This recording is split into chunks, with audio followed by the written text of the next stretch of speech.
O que fazer quando os planos de Deus não se encaixam com os nossos planos? É sobre isso que eu quero conversar com você hoje.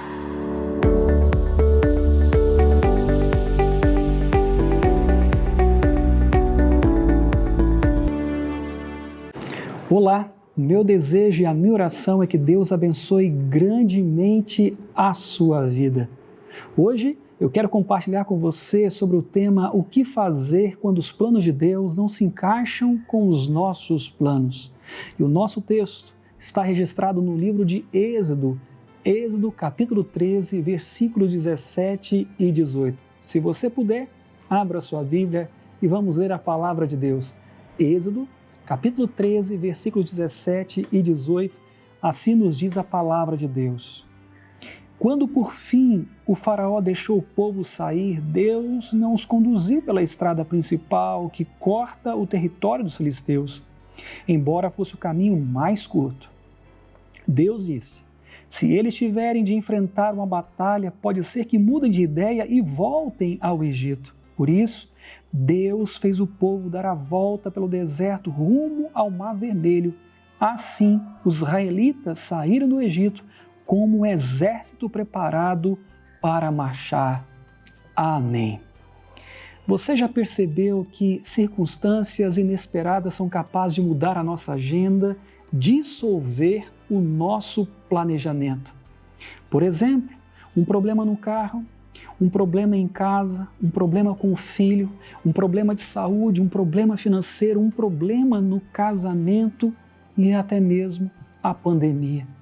A verdade é que quando as circunstâncias fogem ao nosso controle, quando a nossa agenda é dissolvida, algumas perguntas são inevitáveis.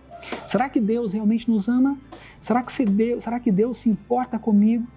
Onde está Deus quando eu mais preciso dele? Ou será que Deus sabe o que está fazendo? É claro que Ele sabe. E o texto que nós acabamos de ler nos ensina exatamente isso.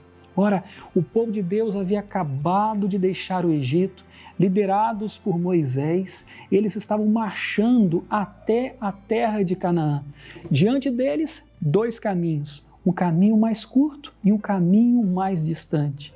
E diz a Bíblia que Deus escolheu para eles o caminho mais distante. Embora eles não tenham concordado, você vai notar que o próprio Deus declara aqui nos versículos 17 e 18 que Ele escolheu o caminho mais distante, porque o caminho mais curto, ele estava repleto de tropas e guarnições do exército filisteu, ou seja, o povo de Deus teria que guerrear e diante de uma batalha eles ficariam com medo e voltariam para o Egito. Então, Deus fez com que o seu povo contornasse o deserto e atravessasse o Mar Vermelho.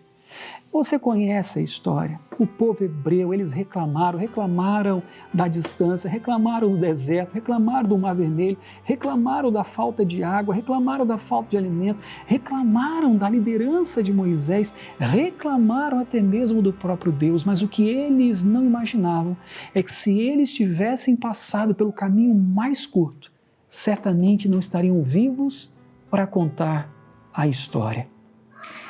Não é essa uma verdade também com relação à nossa vida? Essa lição também não se aplica à nossa vida? Muitas vezes, diante das circunstâncias complicadas, quando as circunstâncias fogem ao nosso controle, muitas vezes, diante dos nossos planejamentos dissolvidos, nós começamos a questionar: será que Deus sabe o que está fazendo? É claro que Ele sabe. Como declarou o profeta Jeremias, os planos de Deus são maiores do que os nossos planos.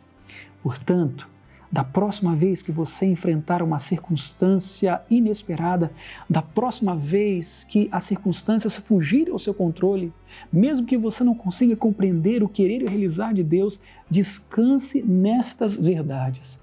Deus sabe o que está fazendo. Os planos de Deus são maiores do que os nossos planos. E o melhor de tudo, Deus nunca erra. Como declarou o apóstolo Paulo em Romanos 8, 28, sabemos que todas as coisas cooperam para o bem daqueles que amam a Deus. Notem, Paulo não diz que nós compreendemos, mas ele declara que nós sabemos que todas as coisas cooperam para o bem daqueles que amam ao Senhor. Filho de Deus, grave isso em seu coração. O Altíssimo moverá céus e terra para conduzir você até a terra de Canaã, a Canaã celestial. Afinal de contas, aquele que começou a boa obra em sua vida há de completá-la em Cristo Jesus. Que Deus te abençoe e te guarde. Que o Senhor te abençoe com graça e misericórdia. Que o Senhor te abençoe e te dê a paz. Um grande abraço e até a próxima devocional.